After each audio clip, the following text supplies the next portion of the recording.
What's up, heathens? How y'all doing? Today we're going to be taking a look at an excerpt from a Flaturday Night Fight video that we had a couple weeks ago. This is where I'm talking to Chris, who is a flat earther, and he brings up this whole idea of perspective being the reason why things seem to go over the horizon. And he has a very unique perspective of this. So we're going to take a look at why he thinks that the boats don't actually go over a curve, and it's kind of unique. It's the first I've heard of it. So I hope that you guys enjoy this clip. If you do, go over to Non Sequitur, show them some love by subscribing. Now, you guys ready for this dumb shit?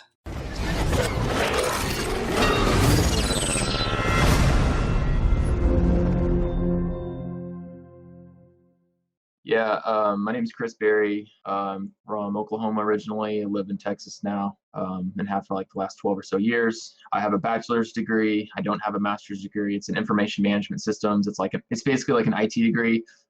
So I'm not professing to have, any special skills in mathematics or any science really at all. But I find it odd that a lot of people think flat earthers don't have any formal education whatsoever. So I do have a 4-year degree for what that's worth to anybody out there, which again, I don't really care about that stuff, but it has come up in conversation. I've been in flat earth about 2 years. I go on Nathan Oakley show. I go on Jose JG Gonzalez show, and I have a lot of discussions with the people that go on both those channels. Jose has a good mix of a flat earther and ball earther on there, so his has been a good show lately.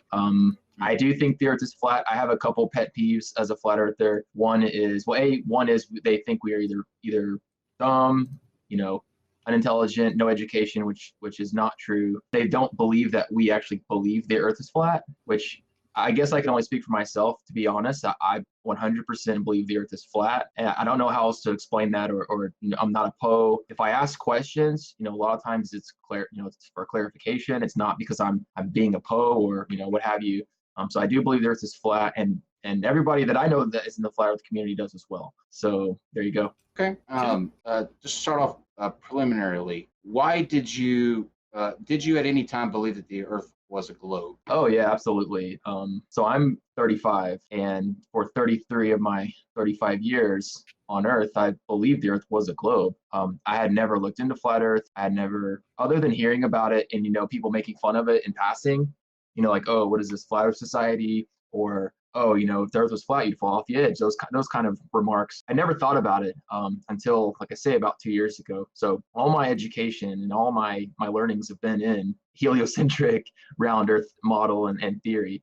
So it was very hard to overcome those teachings and the educational system to not believe in gravity, as hard as that is, to not believe the Earth is round, etc. And so, what was it that made you switch from the globe Earth to the flat Earth model? What was it that really made you turn ship? For me personally, it really does come down to the evidence.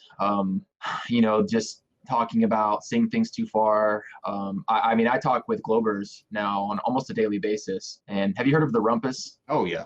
Yeah. Okay, so I just don't know how well known he is. So Rumpus goes on Jose's show a lot. He used to go on Nathan Oakley's show a lot, and he kind of has backed off there. But either way, he goes on Jose's, and I've talked with him, and he admits that there's objects that you can see too far based on the curve calcs, right? Curve calculators, whether it's Mick West or anybody else's. And he even admits that. But then what he does is he says the reason you can see that object that far is because of what he calls superlooming. So what you might call standard refraction, 7/6R refraction, that Mick West sort of made famous. It takes, if you have a curve, you have an object over the curve, it sort of lifts that object up, right? And you can then see it, and that's what they call looming. So Rumpus has what he calls super looming, which means conditions beyond standard refraction. So the point is, even ballers now admit that you can see things too far. The variance in the difference is what is the cause? I believe it's because you're looking at a flat land and you're seeing too, quote unquote, too far around the ball. He's saying you're seeing too far, but it's loomed up to where you can see it. Okay. So what is your explanation for why we can't see indefinitely across the flat Earth? There's a couple of reasons. So this is one of my favorite arenas to sort of talk about, and by no means am I an expert in, optics or visual observations by any means, but it's one of the areas of research I've done most, one of the areas I've done the most amount of research in. So the first two I can think of off the top of my head are, as things go further on a flat plane, they decrease in size due to perspective, right? So if you're 1,000 miles away from a 100-foot building, that building is, the angular size of that building is going to be so small you won't even be able to see it with the naked eye. Maybe with the camera, with the P.1000 optical zoom you could, but with the naked eye you can't, and that's just due to perspective, and that's on a flat plane. Hold on, let me stop you right there, Chris. Let me stop you right there, okay? Because let's take things one little bit at a time. What you just said does not make sense whatsoever. Let's just get that out there right now. For one thing, we can see billions of miles when we look out into space. So the whole idea that like a zoom on a camera or a telescope or something like that would produce an image where it's too small in angular size to see doesn't really make a lot of sense when we have powerful telescopes and shit. I mean, you should be able to get a decent sized telescope on the east coast of the United States, look across the pond and see Big Ben if, it was a flat earth. So I don't know. I'm not really buying your whole, the angular size would be too small to see. True, it would be too small with the naked eye, but luckily we have lenses and shit. Sure. So that's okay. Fair enough. So two, and probably a bigger factor, and probably a much bigger factor, is the atmosphere. And then two aspects of it. One is just refraction. The other is the density of the atmosphere that you're looking through to see an object. So you've heard of visibility, right? Like the weatherman talking about visibility, 10 miles, 12 miles, 15 miles. That means you can't see past that point purely because of the atmosphere. I don't care how big the object is, how bright it is. If it's, again, let's just use 1,000 miles for sake of argument. If there's something 1,000 miles, you're not going to see it, no matter how tall it is or how big it is, simply due to the atmosphere blocking that object.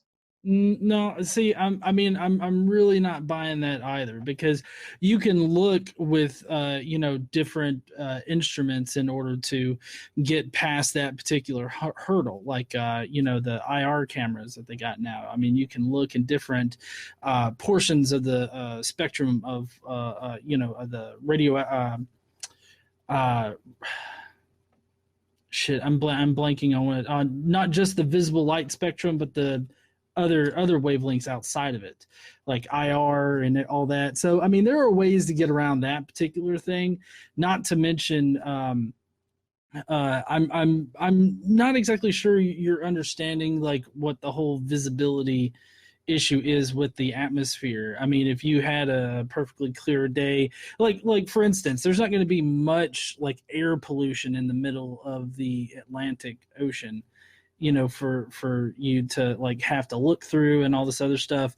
So, I mean, you can understand why I'm not exactly buying your explanation here. Okay, well, I mean, for you to say you're not buying it, I mean, so let's look at some evidence, okay? I'm not sure if I sent you a great image to use. I'm trying to see if I did, so we don't have to go to the interwebs. So pull up, if you can, I sent an image. It's a 4-box quadrant of a boat. If you can pull that up. I think it was the previous one. Right there. Okay. That one. So if you look at the top left, you'll see the boat is close, a couple miles, 2-3 miles out. And then if you go, let's just go right to the bottom right. That object above that black line is the boat. Now you can't see that boat for 2 reasons. Well, let me rephrase. You can't see like you can see in the top left for 2 reasons: angular size due to perspective and distance, and the atmosphere blocking and hazing it out. There's also things called diffraction limit, Rayleigh's criterion, which basically sort of combined means as things go further into the distance, the light from those objects is limited due to atmosphere, refraction, etc. And the camera, whether it's like your eye lens or even a sophisticated camera lens, can no longer see the detail of those objects, and the detail and the clarity is limited due to those principles. So that in this specific example, and we can just sort of tell, we're not even taking curvature or anything else into account, top left to bottom right, the reason it looks like that is due to perspective and due to atmospheric blockage. No. Why not? Okay. Well, yeah, I'm trust me, I'm trying to fight through the pain to explain it. So, what is your idea? Like, what does it mean for the angular like size of an object to be too small to see? Like, what does that mean to you? Well, it means that your eye, so we know the limit of the eye is, I think it's 0.02 degrees. So anything smaller. I'm not asking you to explain that, Chris. I'm asking you to explain what does it mean for an object to get smaller. Like, that's the basic thing that I'm asking you here. Dave, if you could pull that image back up. Well, I mean, I don't know if what you're saying. If I'm not saying the object is actually literally getting smaller, right?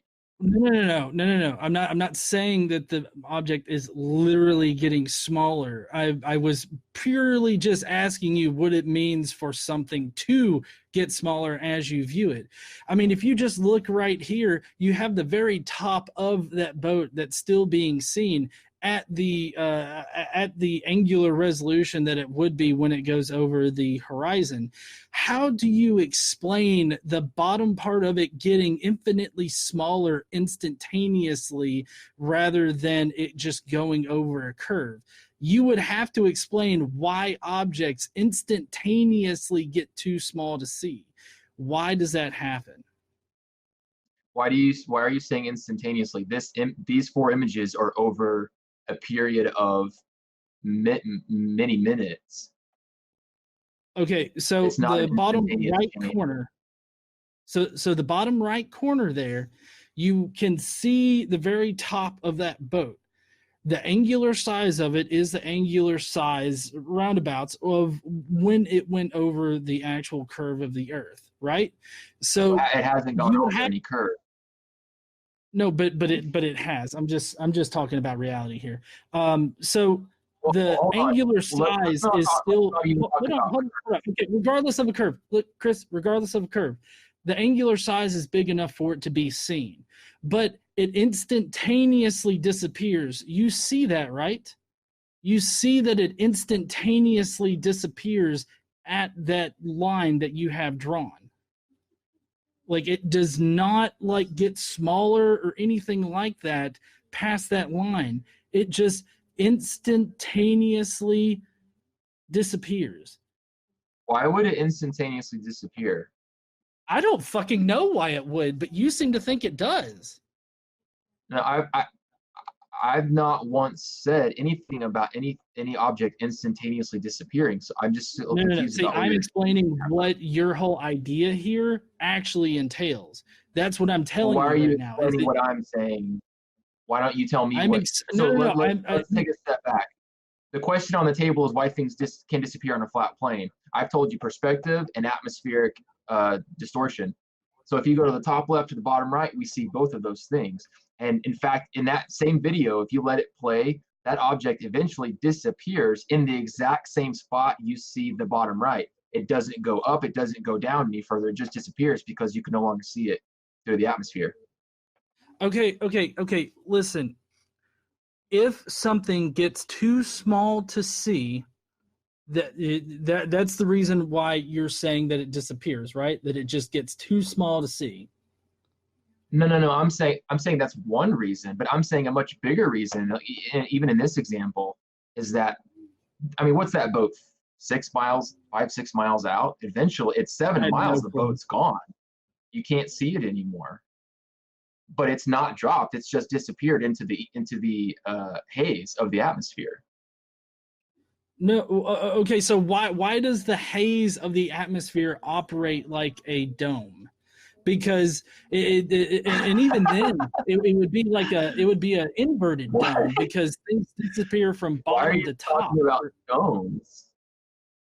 Well, because I'm trying to show you how the questions that come up when you say these particular things. If you look at the bottom right thing there, you can still see the boat.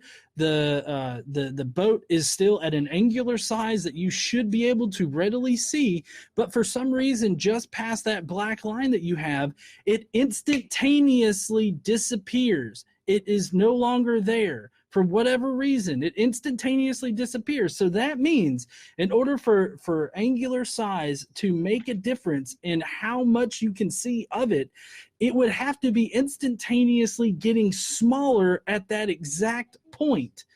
And that is why it would be disappearing. I get that you're saying that atmosphere plays a role into it, but atmosphere does not play a role into what we're seeing right here. Like this right here is not atmosphere. Okay, atmosphere is causing the refraction that we're seeing, the mirage that you're seeing right there. The atmosphere is causing that. But as you can tell, up at the top left image, you can perfectly see that boat. I mean, and it's got a whole lot more atmosphere between the boat and the camera than the amount of atmosphere that's between the boat and the camera in the bottom right corner. Why would you say that? Why would I say that there's more atmosphere? How is a boat that in the top left that's clearly closer to the camera have more atmosphere between a boat that's farther from the camera? No, I'm saying like the difference, the delta. Sorry if that was a little confusing. I'm saying the difference in the amounts of atmosphere, the delta atmosphere between those two. Like you have like the delta between the camera and the boat in the first picture. Like the amount there is going to be less than the amount between the boat's position in the top left corner and the boat's position in the bottom right corner. Well, we don't know. I mean, you're making that claim. I don't even know that. I mean, this is my image. That's how distance works. Why can you see the top and not the bottom? What? Say that again, Kyle. Why can you see the top of the boat but not the bottom in that last picture? Because of angular size, it's gotten so small that it looks like the boat has, call it vanished, but it's just gotten smaller due to perspective. Okay. So let's go from there. You're saying that the bottom of the boat is smaller than the top of the boat, correct? No. The whole boat. Everything above that black line is the boat. It's the whole boat. Right, but you can't see the bottom of it. Why? Oh, no. Wait, are you saying that the entire boat is on the is sitting right on top of that line? Yes, in all four images, yes. It has to be. It has to be because that black line. That's where the So let me ask you a question. Let me ask you a question, Hold on. G. I want to make sure we're on the same page here. You're saying that the boat is above the line. Yes. For there to be an inferior mirage, the boat has to be above the line. The very top of the boat is above the line, but the rest of the boat is below it. No, it's the whole boat. Chris, no. Where's the horizon? Let me ask you guys a question. Where do you think the horizon is in these images? Huh? Where's the horizon in each of these four images? Well, I mean, I think you've drawn an appropriate black line at where the mirages start. I mean, I'm not exactly sure where the the horizon is very relative to your position. So, I mean, it's not like a physical line or anything. Like the horizon appears to be much lower than that because of the water, but that's due to refraction in the atmosphere. Right. So I mean, I would say probably like right around. Huh? No, go ahead. So, I mean, I would say probably right around where you have that black line drawn at. I mean, I think that's a good general area, but I mean, I can't tell you like 100% for certain.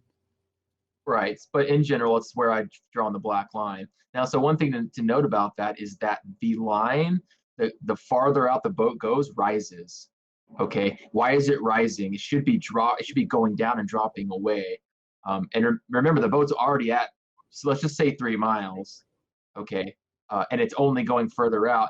In the end one, who knows, it could be 5 miles out in the last picture, and it's not dropped. It's at that same horizon point in all of them, but really from 3 to 4, it's at that same black line of horizon.